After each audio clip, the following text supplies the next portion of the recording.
안녕하세요. 선한투자연구소의 류망입니다. 2020년 10월 17일 토요일 선투연 뉴스브리핑 시작하겠습니다. 첫 번째 한국경제신문입니다. 어제는 코스피 코스닥 하락했고요. 금리하고 환율은 상승했습니다. 자, 첫 번째 기사입니다. 배당 매력이 증가해서 보통주보다 강한 삼성전자 우선주. 네, 삼성전자 우선주는 보통주하고 가격 차이가 그렇게 크지가 않죠. 네, 그런데 요번에 삼성전자가 그 4분기에는 특별 배당으로 1,380원을 추가 지급한다고 합니다. 지난해 우선주는 1,417원이 배당이 되었는데요. 4분기에 뭐 정확하진 않지만 1,000원 정도가 더 추가로 지급이 된다고 보여지면은 현재 삼성전자 우선주가 53,000원이므로 1,417원 더하기 1,000원을 해서 53,000원으로 나누면은 한 4.5%의 배당 수익이 나옵니다. 그래서 지금 세금을 떼면 은행에서 정기금 이자가 0.5% 정도를 주고 있는데요.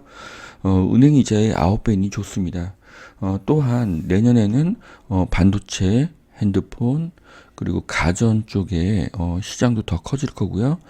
또 삼성전자의 실적이 더 상승할 것이기 때문에 삼성전자 우선주 투자는 굉장히 안전하면서도 성장 가능성이 높은 투자로 보여집니다.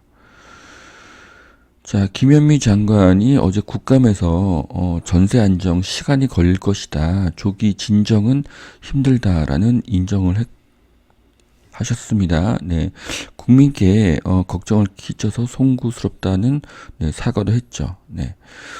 그런데 김현미 장관님의 주장과는 틀리게 시간이 지나도 전세가는 안정되지 않습니다.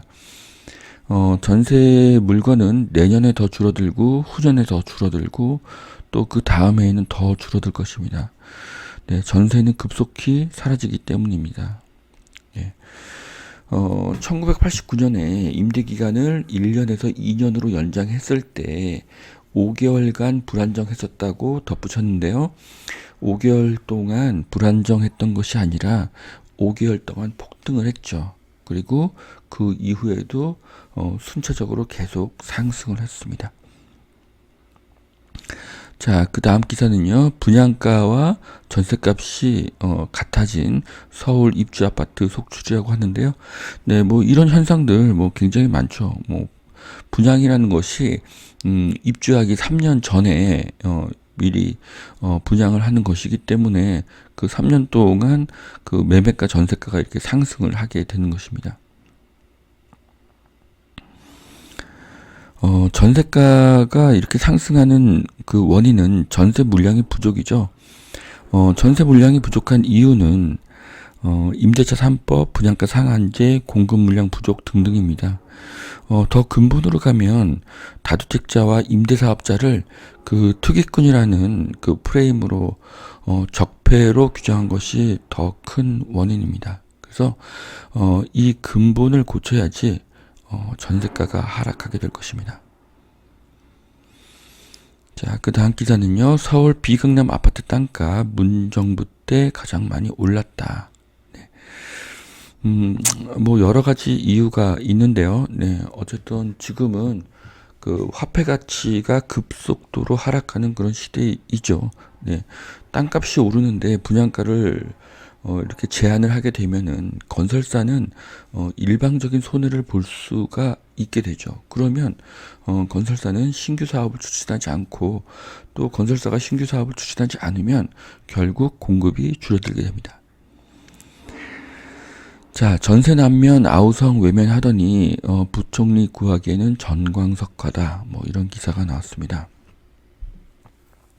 그래서 정부가 전세 낀 집을 사고 팔 때 기존 세입자의 계약갱신 청구권 행사 여부를 매매 계약서에 명시토록 하는 방안을 추진을 한다고 하는데요. 뭐 그렇게 해도 뭐 명시를 했어도 또 임차인이 알아보니까 도저히 갈 곳이 없습니다. 그러면은 네, 어떻게 할까요? 네, 그냥 버틸 수도 있겠죠. 네. 또 명시를 해달라고 하면은 또 임차인이 거부할 수도 있겠죠. 네. 그리고 임차인이 그렇게 썼다고 해도 또 다시 번복할 수도 있습니다. 그래서 결국 전세 기간이 많이 남은 그런 부동산 매물들은 매매가 더 어려울 수도 있습니다. 그리고 이것은 또 새로운 기회가 될 수도 있습니다. 자, 두 번째 매일경제신문 보겠습니다. 지금 은행들이 부동산 매각 붐이 일어났다고 하는데요. 지금 은행들이 뭐 대출도 많이 막혔고 여러 가지 상황에서 그 이익이 많이 나지 않는 상황입니다. 그런데 지금 은행들이 이렇게 부동산을 매각을 한다는 것은 어떤 경제적인 위기를 대비해서 자금을 확보하는 것일 수도 있습니다. 이주열 그 한은 총재께서 재정 준칙은 엄격해야 한다는 발언을 하셨고요. 네, 뭐 또 이렇게 안 좋은 뭐 내용도 나왔습니다. 네, 너나 잘하라는 뭐 그런 이야기가 나왔다고 하네요. 자, 이 기사를 읽어보면은 어쨌든 정부와 한국은행의 재정에 대한 시각이 지금 다르다는 것을 알 수가 있고요. 정부는 돈을 더 풀고 금리를 낮추기를 원하는 것이고요. 한국은행은 이것을 좀 엄격한 재정 준칙이 필요하다는 그런 의견입니다. 결국 올해도 내년에도 화폐 가치는 더 하락할 것으로 보여집니다. 자, 포브스 베스트 고용주에서 삼성전자가 1위를 했다고 합니다. 뭐 작년에는 한 100등 정도를 했는데 순식간에 이렇게 상승을 했네요. 네. 그래서 저 같은 경우에는 뭐 실리콘밸리에 있는 그런 기업들 굉장히 어떤 근무가 많이 자유롭죠. 네. 그리고 한국에서도 삼성전자보다는 네이버하고 카카오가 더 근무 환경이 좋다고 생각을 했었는데 삼성전자가 좋은 평가를 받았습니다. 네. 어쨌든 삼성전자는 굉장히 좋은 회사고요. 네. 아마 이 코로나라는 그 세계적인 그 위기 상황을 가장 잘 대처했기 때문에 그 1등이라는 그런 평가를 받지 않았나 그렇게 생각이 됩니다.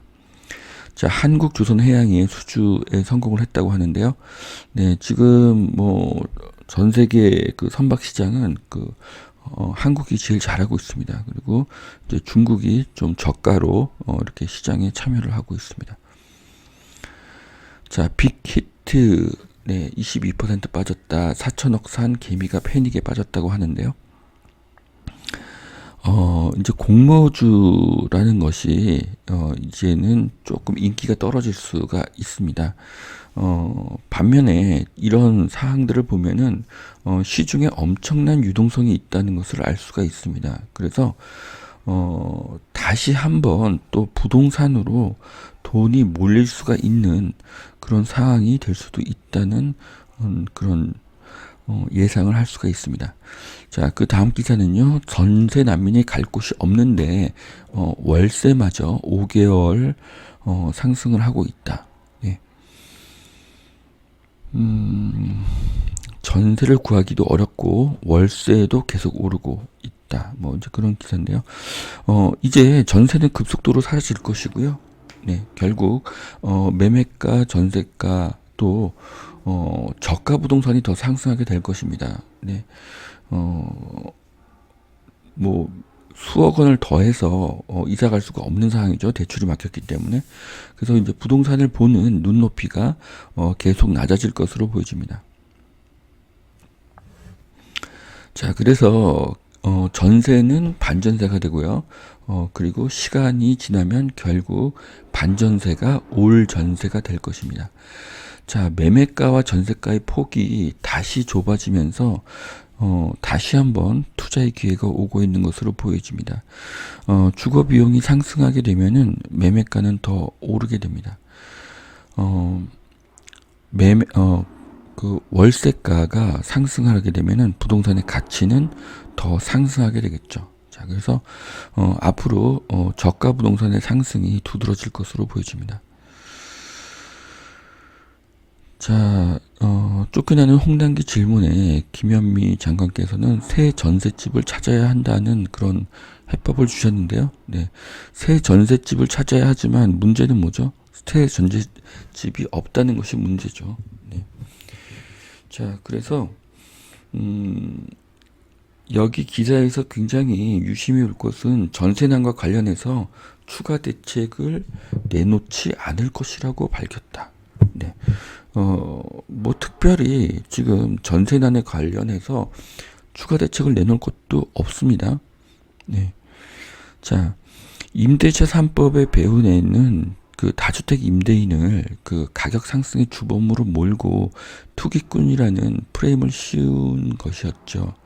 그리고 임차인에게 인기를 얻으려는 의도도 있었습니다. 그런데 결국 현재 최대의 피해자는 임차인이 되는 상황입니다. 자, 정부가 임대인과 임차인 모두에게 표를 잃게 되면 아주 심각한 상황이 됩니다. 그래서 이번 국감에서는 투기꾼이라는 말이 단 한 번도 나오지 않았습니다. 자, 전세 절벽불은 주택 임대차법 당장 뜯어 고쳐라. 네. 자, 전세 절벽을 해결할 수 있는 방법은 다주택자를 인정하고 다주택자를 우대하는 것입니다. 임대사업자를 활성화하는 것입니다. 분양가 상한제를 폐지하는 것이고요. 갭 투자를 활성화시키는 것입니다. 재건축 재개발 규제를 하지 않고 활성화시키는 것입니다. 서울의 건축 높이를 50층 이상으로 허용하고 각종 규제를 없애는 것입니다.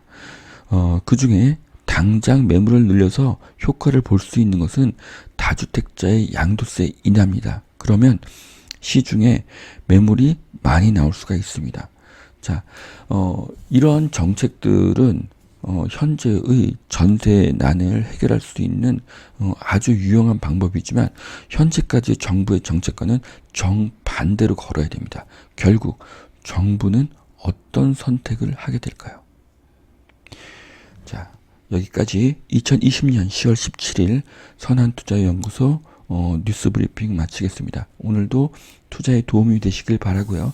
오늘도 행복한 하루가 되시길 바라겠습니다. 감사합니다.